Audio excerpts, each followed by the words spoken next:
स्वागत है आप सबका हमारे ऑनलाइन प्लेटफॉर्म एमआईटी क्लासेस में। आज हम बात करेंगे बायोलॉजी क्लास में मानव जनन, ह्यूमन रिप्रोडक्शन। देखिए, ह्यूमन रिप्रोडक्शन में हमने आपको मेल रिप्रोडक्टिव सिस्टम, मनुष्य का नर जनन तंत्र, और फीमेल रिप्रोडक्टिव सिस्टम यानी मादा जनन तंत्र इससे पहले लेक्चर्स में पढ़ा दिया है। अब जो मादा जनन तंत्र होता है उसका डायग्राम रह गया था, तो आइए पहले उसका डायग्राम बनाते हैं, उसके बाद आपको पढ़ाएंगे हम युग्मक जनन। मनुष्य में युग्मक जनन कैसे होता है, तो पहले डायग्राम देख लीजिए। मनुष्य का फीमेल जनन तंत्र, एक कौन कौन से पार्ट होते हैं, कौन कौन से भाग होते हैं, उसका एक चित्र यहाँ दिखाते हैं आपको।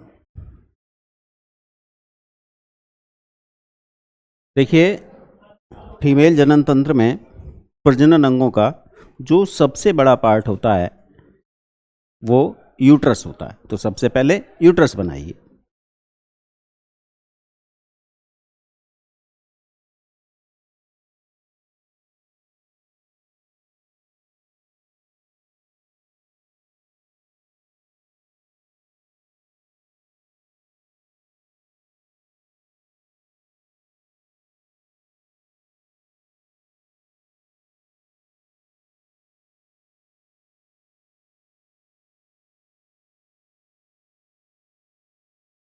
यूट्रस के साथ यहाँ ये यूट्रस हो गया, यहाँ लगी होती हैं ओवरी, यहाँ होंगी ओवरी।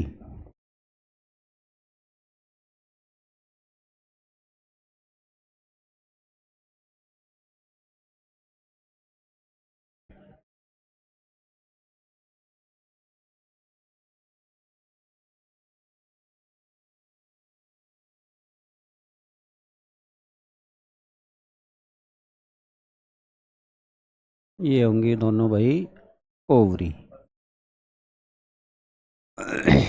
ओवरी यहाँ इससे अटैच होगी लिगमेंट द्वारा। ये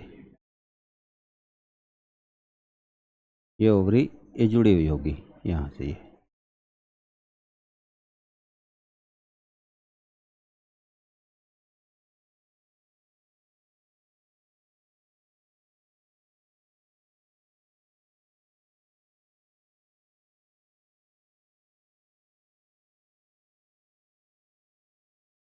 ये अंडाशय हो गए, ठीक है।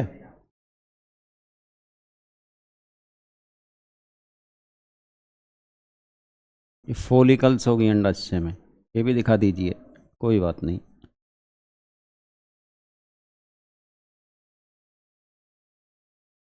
ये फोलिकल्स दिखा दीजिए। ओवरी में, अंडाशय में क्या होती हैं? Follicles, Graafian पुटिकाएं।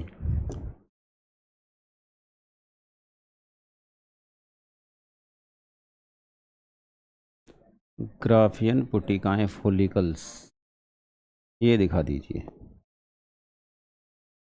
अब आता है, अब दिखाइए आप ओविडक्ट। ओविडक्ट, ओविडक्ट ये यहाँ से शुरू हुई ऐसे, ये हो गई आपकी ओविडक्ट, ठीक है। और एक ओविडक्ट आएगी आपकी ये इधर,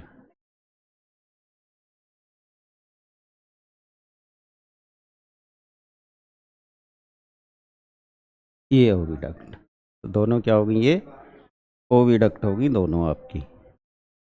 थोड़ी बड़ी कर लो इसे, ठीक है, छोटी रह गई है।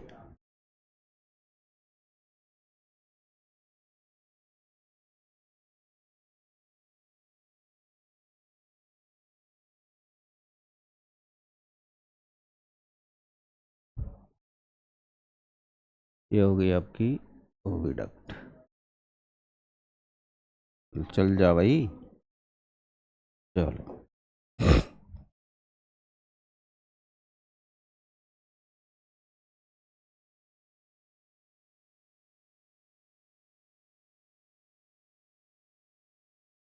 ओविडक्ट जहाँ ओवरी के साथ होती है वहाँ पर इसमें लगी रहती हैं झालर जैसी संरचनाएं, फिब्री क्या होती हैं, ये कीप जैसा भाग है नहीं ये, तो कीप जैसे भाग के पास क्या होती हैं, झालर जैसी संरचना, ये इस तरह से, ताकि ये अंडाणु को जैसे ओवरी से अंडाशय से अंडाणु मुक्त हो तो उनको क्या करें, उनको रिसीव कर लें, क्या कर ले, उसको ग्रहण कर ले, रिसीव कर ले और लेकर ओविडक्ट में ट्रांसफ़र कर दे या ओविडक्ट में भेज दे। तो ये हो गया यूट्रस। और अब आइए, अब आगे आता है वेजाइना। तो वेजाइना शुरू होती है यहाँ से, ये हो गई आपकी वेजाइना, ये वेजाइना होगी। अब जो ये यूट्रस है तो इसकी इंटरनल लेयर ये क्या लेते हैं, एंडोमेटीरियम। क्या है ये, एंडोमेटीरियम, ये आंतरिक लेयर, ये अंदर की जो भित्ति है वो कहलाएगी एंडोमेटीरियम। ये यहाँ तक ये ऐसे, और ये भैया ये हो गई ऐसे। ये जो पार्ट है ये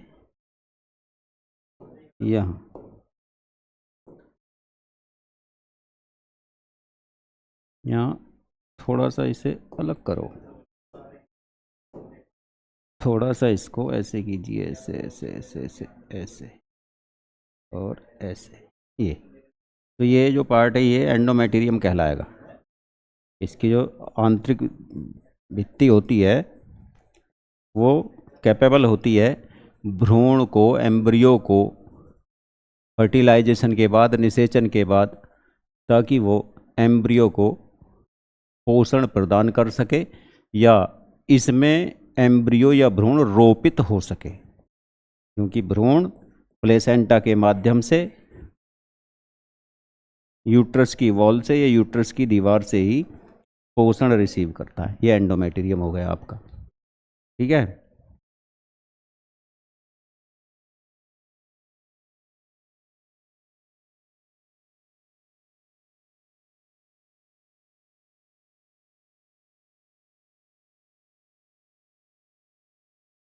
इसको कहते हैं सर्विक्स, ये सर्विक्स है, ये जो मुख है इसका यूट्रस का, ये सर्विक्स है। जब प्रेगनेंसी होती है तो एम्ब्रियो यहाँ रहेगा, यहाँ, तो ये सर्विक्स क्लोज हो जाता है, बंद हो जाता है। यहाँ पर प्लग जैसी एक स्ट्रक्चर होती है जो क्लोज या बंद हो जाती है। तो ये क्या है, ये वेजाइना है। अब वेजाइना का जो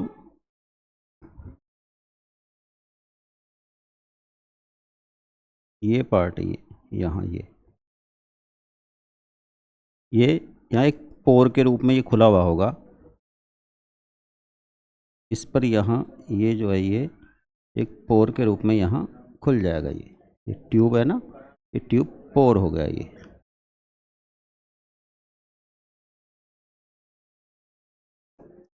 ये एक पोर के रूप में ये, इसे ऐसे दिखा दीजिए आप, और नीचे को दिखाइए थोड़ा सा।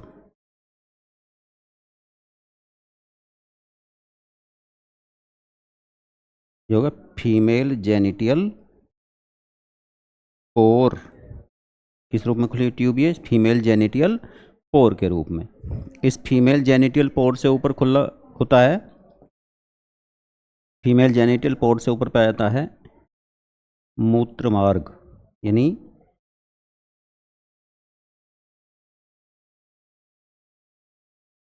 यहाँ पाया जाता है मूत्र मार्ग। इस पोर के दोनों ओर, दोनों पोर्स को कवर्ड करते हुए होते हैं लेबिया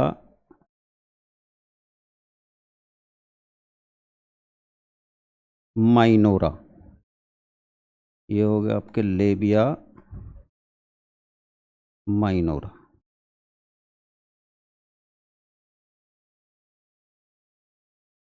इसके ऊपर आ जाएंगे।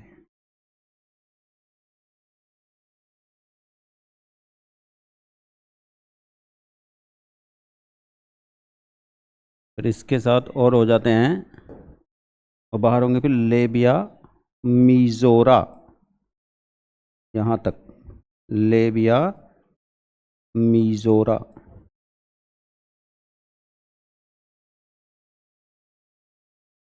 लेबिया मीजोरा।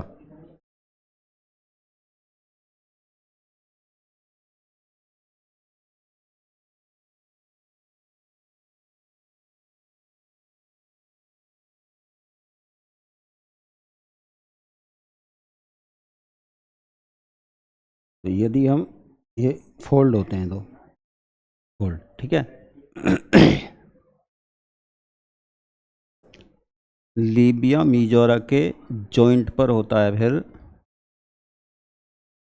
ये हो गया आपका क्लाइटोरिस, क्लाइटोरिस। और यहाँ इस पर जो फीमेल जेनिटल पोर है, इस पर एक लेयर बताई थी आपको, क्या नाम था उसका, हाइमन। बस उसमें एक पोर है, एक छिद्र है, ठीक है।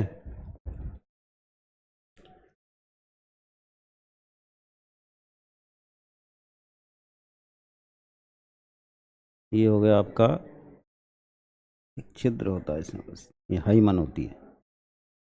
अब इस जो लेबिया मीजोरा होता है, उसमें एक जोड़ी ग्लैंड आपको बताई थी, ग्रंथि आपको बताई थी, बर्थोलिन ग्लैंड यहाँ होती हैं। लेकिन ये ट्यूब द्वारा कहाँ खुलती हैं, वेजाइना में। कहाँ खुलती हैं, वेजाइना में। यहाँ से तो देखिए, ये क्या है, गर्भाशय, यूट्रस, ठीक। ये होगी आपकी ओवरी, यानी अंडाशय। क्या हो गया, ओवरी, या इसे कह सकते हैं अंडाशय।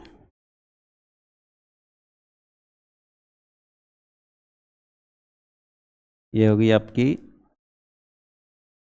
अंडवाहिनी,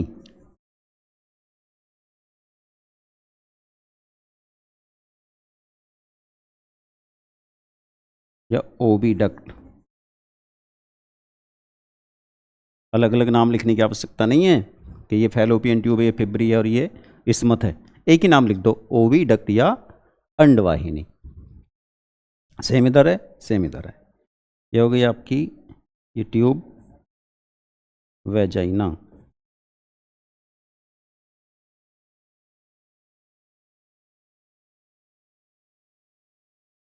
ये होगी सर्विक्स,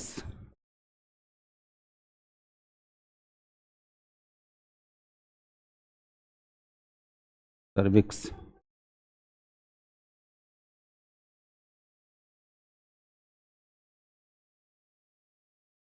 सर्विक्स। अब देखिए, ये नाम आपको अलग अलग लिख सकते हैं और अलग अलग याद नहीं रहते, तो फिर उसका एक कॉमन नाम लिख दिया जाएगा।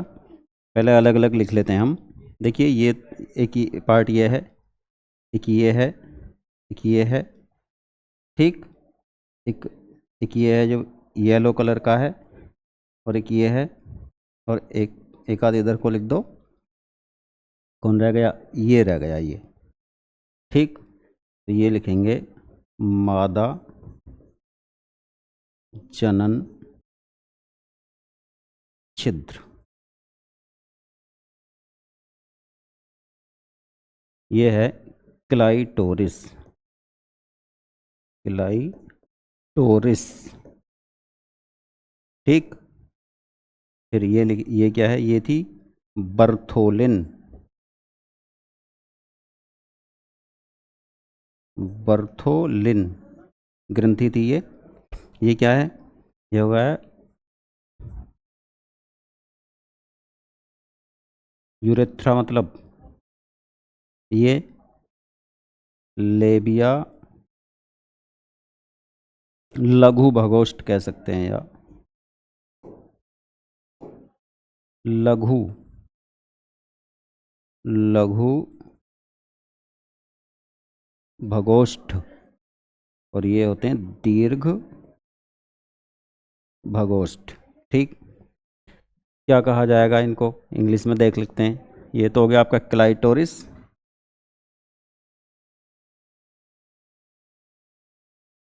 क्लाइटोरिस, ये बर्थोलिन,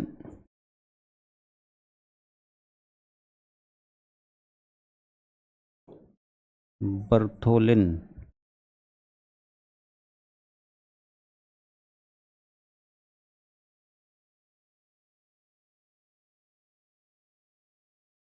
यूरेथ्रा,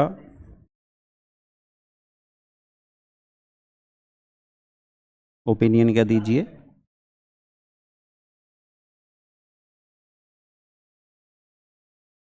लघु भगोष्ठ को क्या कहते हैं, लेबिया माइनोरा, और ये हो गया आपका लेबिया मीजोरा।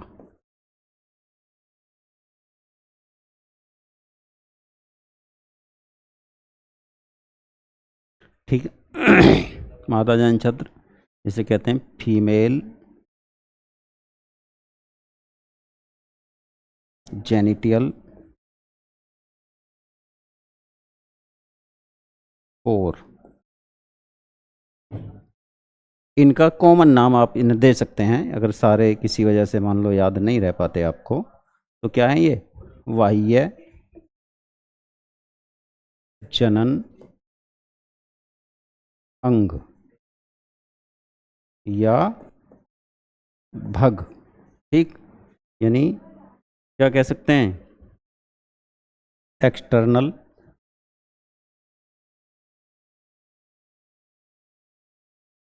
रिप्रोडक्टिव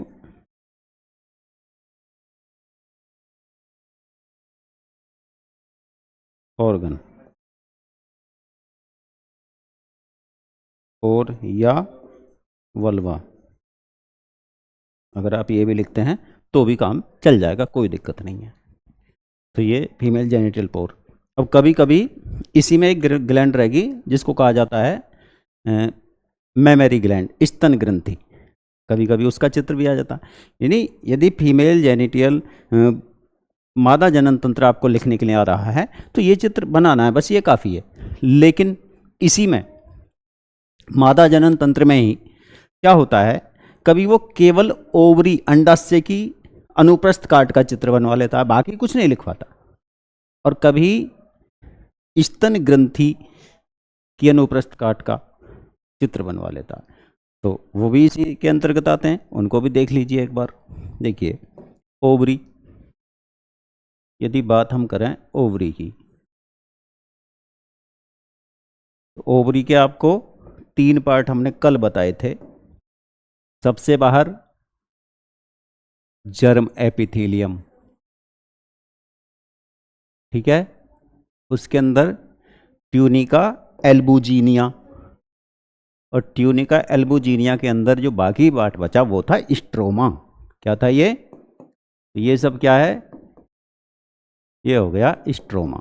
ठीक, अब देखो नाम लिख दो इनका, ये क्या है, जनन एपिथीलियम, एपिथीलियम,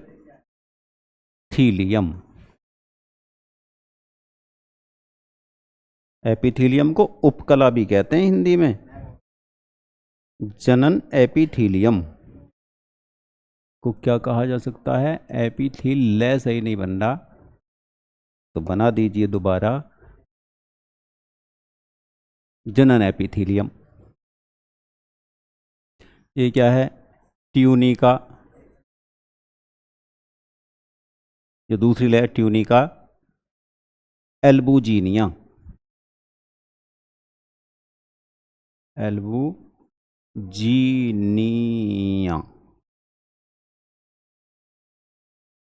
चलो अंग्रेजी में लिख देंगे कोई बात नहीं। और तीसरा जो पार्ट है ये जो टोटल है, ये जो होता है स्ट्रोमा, ये हो गया आपका स्ट्रोमा। 2 बताए थे ना कल, स्ट्रोमा के 2 भाग, परिधा भाग, परिधि वाला भाग वल्कुट या कॉर्टेक्स, और सेंट्रल भाग मेड्यूला। इसमें क्या क्या होता है? रुधिर वाहिनियाँ होती हैं, लसिका वाहिनियाँ होती हैं, तंत्रिकाएं होती हैं, और मुख्य क्या होता है बच्चों? मुख्य इसमें होता है फोलिकल। क्या होती हैं? फोलिकल्स। तो अब फोलिकल्स देखो ये होंगी, ये बनाओ इससे, ये होंगी क्या? Pre mature. फिर ये धीरे धीरे मैच्योर होंगी, परिपक्व होने लगेंगी। तो इनकी अलग अलग स्टेज भी दिखा दो। अभी ये क्या थी? Pre mature. फिर क्या हुई? ये एक एक को दिखाना अब। एक क्या हो गई?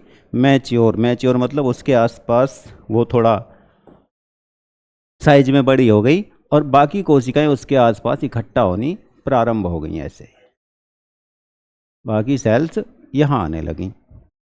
फिर और आगे क्या होगा? ये थोड़ा थोड़ा साइज को और इंक्रीज करेगी, और उसके बाद जो सेल्स हैं वो इसके चारों ओर और इकट्ठी हो जाएंगी। ये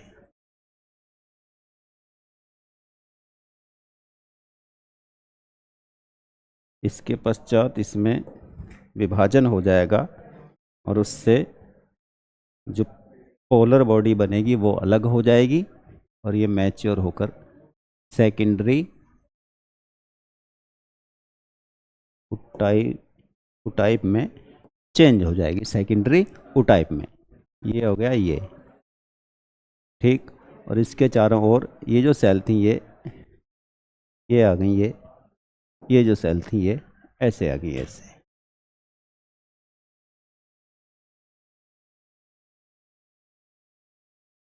ये अब इसको कहा जाएगा बेटा कॉर्पस लुटियम। ये मैच्योर फॉलिकल हो गई। मैच्योर फॉलिकल से सेकेंडरी, ये सेकेंडरी टाइप बना। इसमें विभाजन के बाद ये यहाँ से इसको क्या करके, यहाँ से ये आ जाएगा थोड़ा सा बाहर, ये आ गया यहाँ, बाहर आ गया। ये मॉडिफाइड होकर कहाँ गया? ये बाहर आ गया। और बाकी जो ये बचा,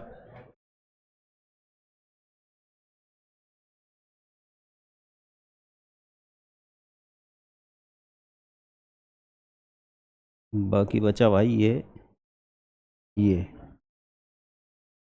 ये धीरे धीरे हो जाएगा समाप्त, खत्म। ये कॉर्पस लुटियम हो जाएगी समाप्त, हार्मोन रिलीज करके। बस ये नाम लिख दीजिए। ये क्या जो बाहर आया ये क्या है? इसे ओवियम या अंडाणु भी कह सकते हो आप। क्या है ये? अंडाणु, यानी ओजेनेसिस हो गई। ओव्यूम, ये क्या हो गया? ओव्यूम।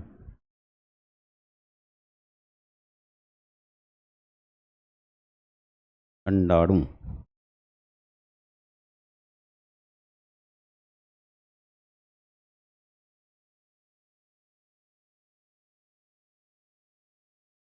ओव्यूम।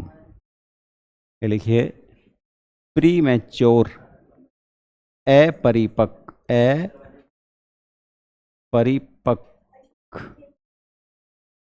पुटिका।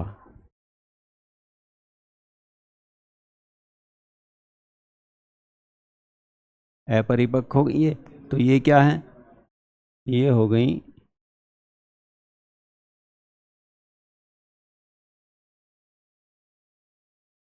वृद्धिशील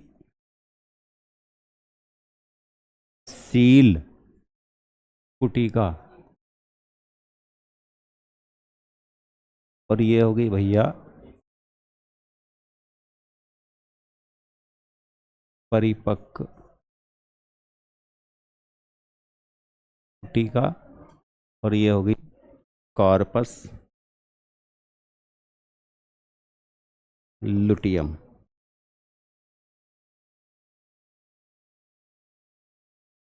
ये होगी कॉर्पस लुटियम।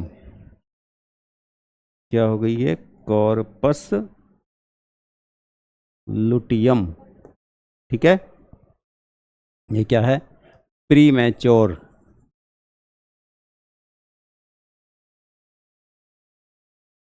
फोलिकल, वृद्धिशील ग्रोइंग,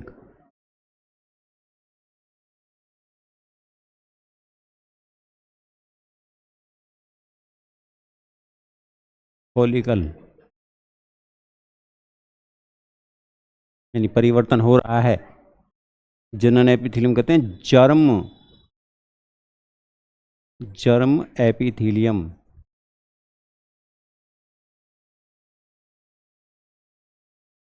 ट्यूनिका एल्बुजिनिया,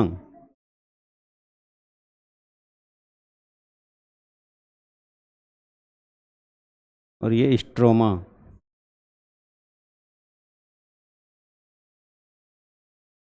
परिपक्व पुटिका मैच्योर फोलिकल,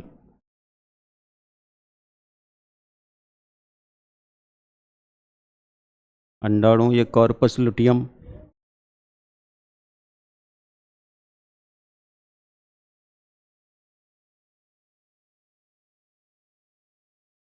ये क्या है?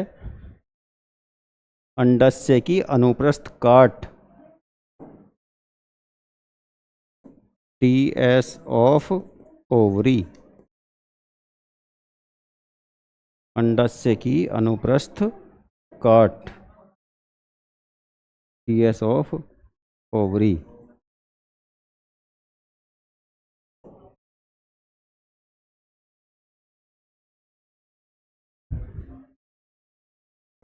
टीएस ऑफ ओवरी, अंडाशय की अनुप्रस्थ काट आए तो आप इसको बनाइए, प्रजनन तंत्र फीमेल आए तो केवल इसको बनाइए। ठीक है, ये मादा जनन तंत्र है। इस चित्र का नाम है मानव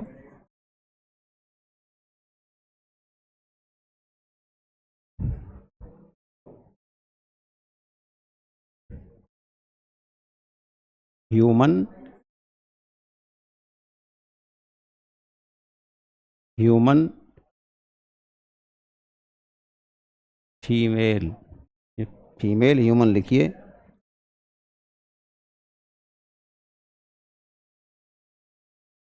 फीमेल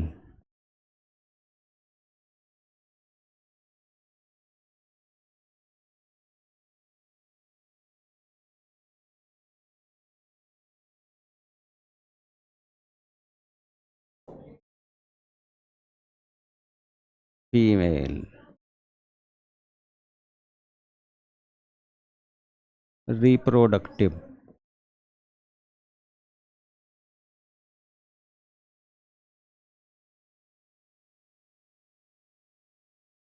सिस्टम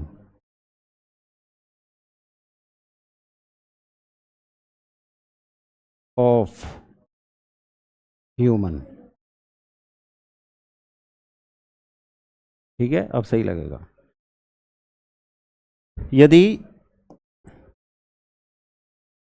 स्तन ग्रंथि का चित्र आ जाए बनाने के लिए, मेमरी ग्लैंड का भी आता है 2 नंबर में, वो केवल चित्र बनवा लेता है कि मनुष्य की स्तन ग्रंथि के अनुप्रस्थ काट का नामांकित चित्र बनाइए।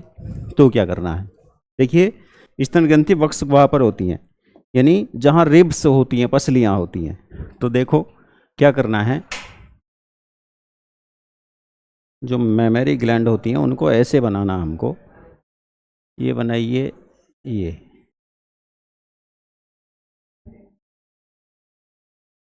और ये हो गई आपकी रिब्स। ठीक है, ये बनाइए।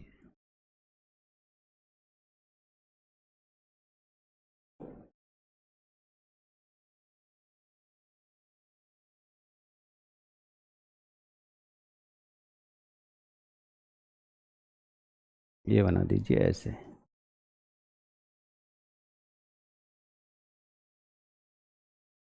ये आपकी हो गई रिब्स। ठीक है, ये होगा एरियोला, और इसमें ये बना दीजिए बस।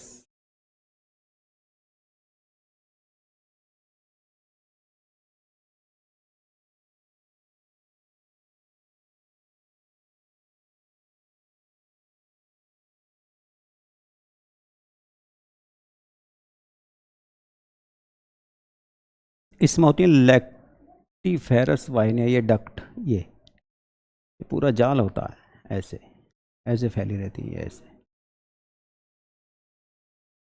ऐसे। और इनमें होती हैं शाखाएं, ये होंगी ना, तो यहाँ से क्या निकलेंगी, ये शाखाएं, ये ऐसे।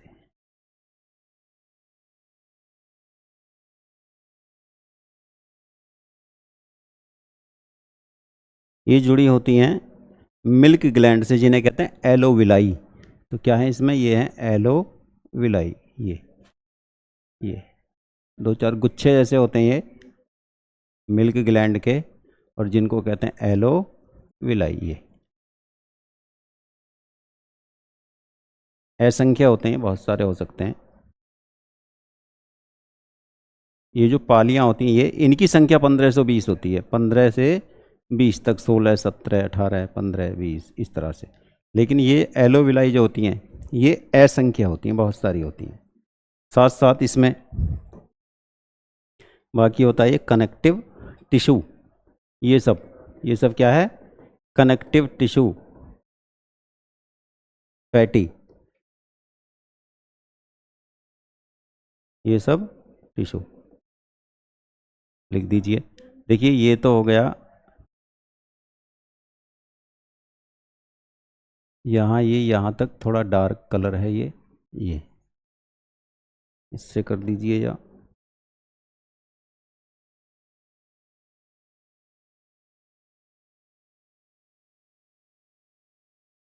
देखिए नाम लिखिए, ये है बस, ये हो गया आपका निप्पल।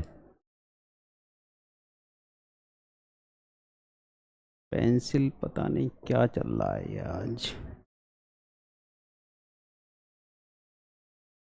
थोड़ा बड़ा कर लीजिए। ये हो गया आपका,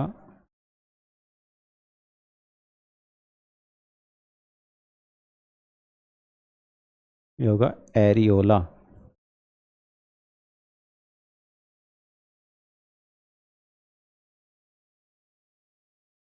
ठीक है, और यहाँ बना दो आप, ये ये जो थी, ये ये हैं भाई साहब रिब्स, पसलियाँ। ठीक है, बोन्स काट कर दिखाई है ना, ये काट कर दिखानी पड़ेंगी डायग्राम में। ये हो गई आपकी रिब्स, तो ये लिख दीजिए पसलियाँ।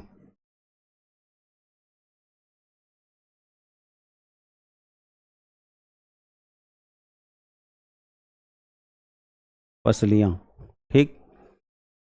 ये जो हैं, ये जो रेड कलर की हैं, इनका नाम लिखो एलोविलाई, एलोविलाई, या दुग्ध ग्रंथियाँ, ग्रंथि नहीं, कोशिका कह दीजिए आप।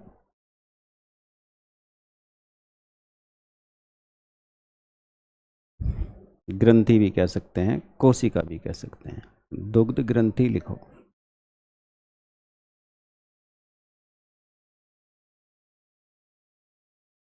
जो इसमें पीले कलर का मार्ग है, ये जो ट्यूब्स हैं, ये ट्यूब्स होती हैं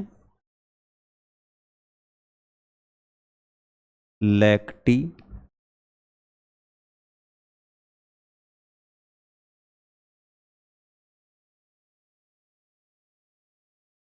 लैक्टी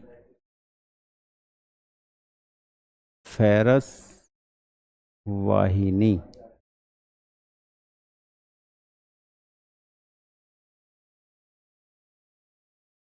लैक्टिफेरस वाहिनियाँ, क्या हो गई ये, लैक्टिफेरस वाहिनियाँ। इनके नाम अंग्रेजी में लिखना चाहो, अच्छा, निप्पल को कहते हैं भैया, हिंदी में कहते हैं एरियोल, कहते हैं स्तन परिवेश, स्तन परिवेश।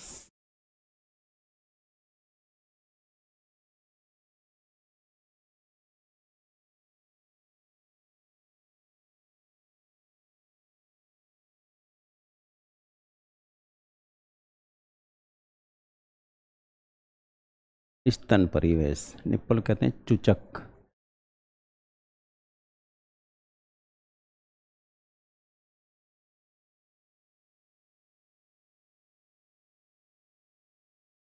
ये लिख सकते हो आप, मिल्क ग्लैंड,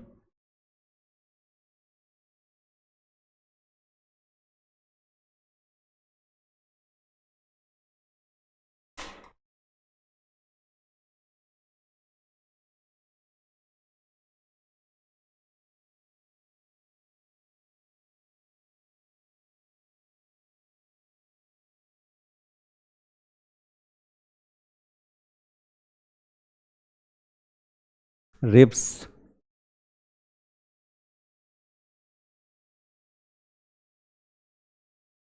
तो ये क्या है, ये होगी आपकी मेमोरी।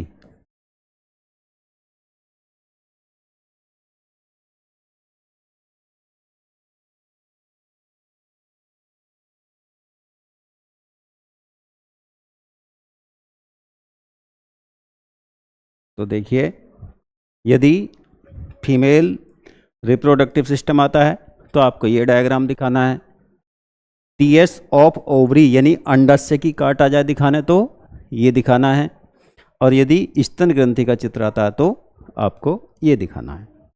तो इस प्रकार हमारा फीमेल जनन तंत्र कंप्लीट हुआ। इनके बारे में हमने कल आपको बता दिया था, एक बार फिर देख लेते हैं। देखो, ओवरी में क्या होगा, युग्मक जनन, अंडाणु जनन क्रिया होगी। अंडाणु यहाँ से अंडाणु जनन बनकर कहाँ जाएगा, ये फिब्री, ये झालर जैसी इसे रिसीव करेगी, एक्सेप्ट करेगी, और यहाँ आ जाएगा, यहाँ फैलोपियन ट्यूब में। अब कोपुलेशन द्वारा यहाँ से होते हुए स्पर्म, यहाँ से स्पर्म जाएंगे, और फर्टिलाइजिन, एंटी फर्टिलाइजिन, दो केमिकल्स के आकर्षण के कारण यहाँ पर फर्टिलाइजेशन हो जाएगी। फर्टिलाइजेशन के बाद जो जाइगोट बनेगा, युग्म भ्रूण बनेगा, वो भ्रूण यहाँ से होता हुआ और यूट्रस की इस वॉल में कहीं भी, यहाँ या यहाँ, ये एंडोमेटेरियम में क्या हो जाएगा, रोपित हो जाएगा। तो ये यूट्रस का कार्य है। वेजाइना, वेजाइना क्या करेगी, स्पर्म को, ये कोपुलेटरी चैम्बर होता है और ये स्पर्म को रिसीव करने का कार्य है।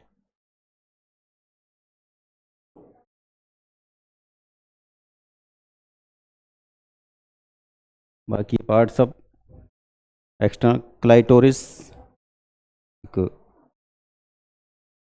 बर्थोलिन, यूरेथ्रा, लघु भगोष्ठ, दीर्घ भगोष्ठ, मादन, फीमेल जेनिटियल पोर, हाइमन, इसके अंदर एक लेयर होती है, इसे हाइमन कहते हैं। नाम नहीं लिखा, कोई बात नहीं, ये अंग हो गए। तो अब यहाँ से आगे हम बढ़ते हैं। ये डायग्राम आप बना लेना, जो जिस क्वेश्चन में आए, जो भी आए, वो ध्यान रखना कौन सा हमको कहाँ बनाना है। फीमेल जेनिटल ऑर्गन में ये, टेस्टिज की टीएस में, उसकी ओवरी की टीएस में वो, और स्तन ग्रंथि में ये। तो यहाँ से आगे बढ़ते हैं। अब आता है युग्मक जनन। क्या आता है, युग्मक जनन, क्रिया आती है युग्मक जनन।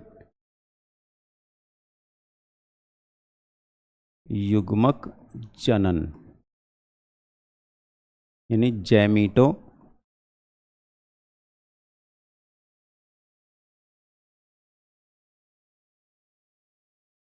जेनेसिस। पहले युग्मक जनन की डेफिनेशन आनी चाहिए हमको। युग्मक जनन किसे कहते हैं, देखिए,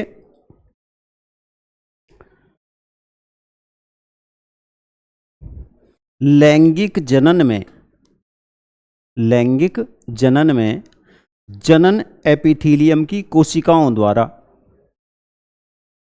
अगुणित संरचनाओं का निर्माण की प्रक्रिया, या लैंगिक जनन में जनन एपिथीलियम द्वारा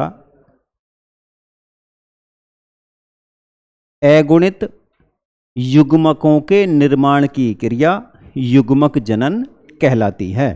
युग्मक जनन कहलाती है, अर्थात formation of gamete, formation of gamete by germ epithelium during sexual reproduction called जैमीटोजेनेसिस।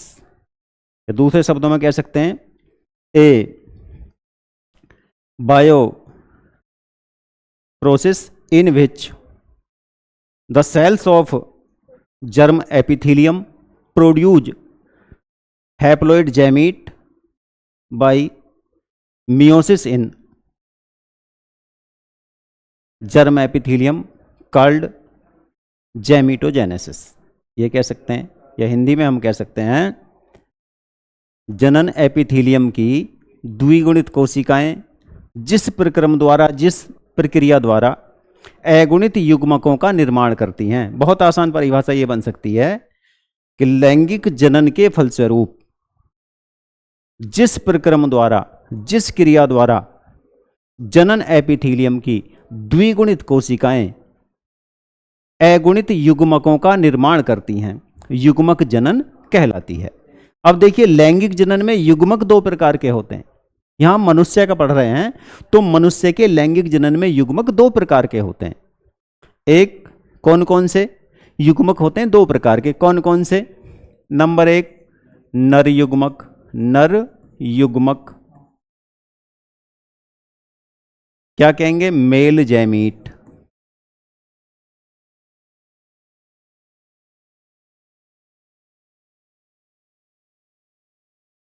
और इसका दूसरा नाम क्या है? नर युग्मक या मेल जैमीट का?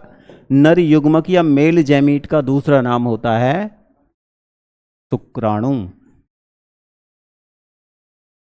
या स्पर्म। ठीक है, स्पर्म। दूसरा कौन सा युग्मक है? दूसरे होते हैं मादा युग्मक। मादा युग्मक, फीमेल जैमीट।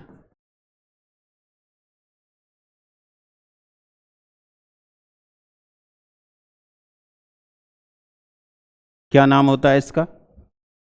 फीमेल जैमीट को कहा जा सकता है अंडाणु यानी ओव्यूम, या एक नाम और है द्वितीय ओसाइट, सेकेंडरी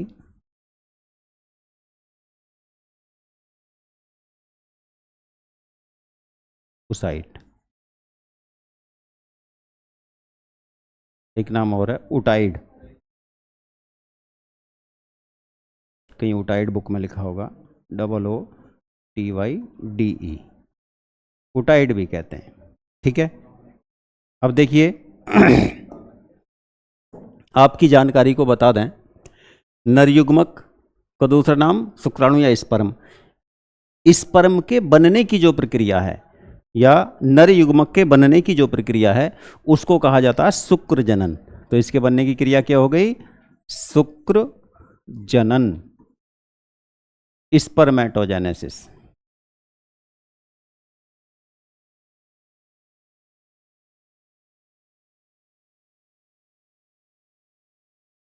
और अंडाणु के बनने की क्रिया कहलाती है अंडाणु जनन यानी ओजेनेसिस।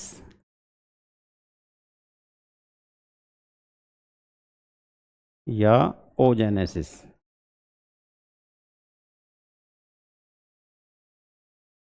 क्या कहलाती है? ओजेनेसिस या अंडाणु जनन। क्या डेफिनेशन आएगी शुक्र जनन की और क्या डेफिनेशन आएगी फिर अंडाणु जनन की? दोनों के सम्मिलित रूप को कह दिया युग्मक जनन, क्योंकि दोनों युग्मक हैं। तो युग्मक जनन का मतलब लैंगिक जनन के द्वारा, लैंगिक जनन के फलस्वरूप लैंगिक जनन की क्रिया में होने वाली वह प्रोसेस, वह प्रक्रम जिसमें जनन एपिथीलियम की द्विगुणित कोशिकाएं अगुणित युग्मकों का निर्माण करती हैं, युग्मक जनन कहलाती है। युग्मक जनन, क्योंकि युग्मक दो प्रकार के होते हैं, नर युग्मक, मादा युग्मक। तो जिसमें मेल जैमीट बनते हैं, नर युग्मक बनते हैं, उस क्रिया को शुक्र जनन, और जिसमें फीमेल जैमीट बनते हैं, मादा युग्मक बनते हैं, उस क्रिया को अंडाणु जनन। अब देखिए, जो शुक्र जनन है वो होता होगा बेटा वृषण में। कौन से अंग में होगा? वृषण, टेस्टिस। और अंडाणु जनन होता होगा अंडाशय में यानी ओवरी में। ये भी ध्यान रखना। तो डेफिनेशन क्या आती है शुक्र जनन? किसे कहेंगे शुक्र जनन? मेल मनुष्य में नर मनुष्य में, मेल मनुष्य में टेस्टीज की शुक्रजनन नलिकाओं में उपस्थित, टेस्टीज की शुक्रजनन या वृषण की शुक्रजनन नलिकाओं में उपस्थित जनन एपिथीलियम की द्विगुणित कोशिकाएं जिस क्रिया द्वारा, जिस प्रक्रम द्वारा, जिस प्रोसेस द्वारा अगुणित स्पर्म का या अगुणित शुक्राणुओं का निर्माण करती हैं, शुक्र जनन या स्पर्मेटोजेनेसिस कहलाती है। संक्षिप्त क्या कह सकते हैं? लैंगिक जनन में वह क्रिया जिसमें नर युग्मकों या शुक्राणुओं का निर्माण होता है स्पर्मेटोजेनेसिस या शुक्र जनन कहलाती है।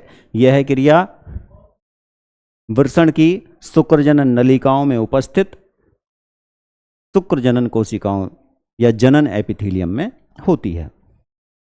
इसी प्रकार आप मादा युग्मक जनन या अंडाणु जनन की परिभाषा निकाल सकते हैं, बना सकते हैं। क्या होगा? कहाँ होती है? ओवरी में। किसमें होती है? जनन एपिथीलियम में। क्या होता है? द्विगुणित से अगुणित कोशिकाओं का निर्माण। तो बस शब्दों को जोड़िए, परिभाषा बना दीजिए, क्या हो जाएगा? फीमेल मनुष्य में या फीमेल मनुष्य की, मादा मनुष्य की ओवरी में, अंडाशय में जनन एपिथीलियम की द्विगुणित कोशिकाओं द्वारा अगुणित युग्मक या अगुणित अंडाणु के निर्माण की क्रिया अंडाणु जनन कहलाती है। अंडाणु जनन कहलाती है। अब ये दोनों क्रियाएं जटिल हैं। एक हार्मोन्स के अंडर में होती हैं। कौन कौन से हार्मोन्स चाहिए दोनों क्रियाओं के लिए? एक एफएसएस चाहिए, फोलिकल स्टिमुलेटेड हार्मोन, कुटिका प्रेरक हार्मोन कह सकते हैं। एक जीएनआरएच चाहिए। ये क्या होता है? जीएनआरएच गोनाडोट्रोपिक रिलीजिंग हार्मोन या गोनाडोट्रोपिक रिलीजिंग हार्मोन या गोनाडोट्रोपिक मुक्तिकारक हार्मोन। और एक होता है एलएच लुटिनाइजिंग हार्मोन। ये तीनों हार्मोन्स इन प्रक्रियाओं में भाग लेते हैं और इनके अंडर में ये जो प्रोसेस हैं, दोनों प्रोसेस होती हैं। तो ये नाम याद रखना तीनों हार्मोन्स के, पिट्यूटरी ग्लैंड द्वारा रिलीज होने वाले हार्मोन्स होते हैं ये। अब आगे चलते हैं। दो क्रियाएं आपको बताई, कौन कौन सी? युग्मक जनन और शुक्र जनन। तो देखिए पहले शुक्र जनन में क्या होता है इसको देखते हैं। आज के लेक्चर में इतना ही।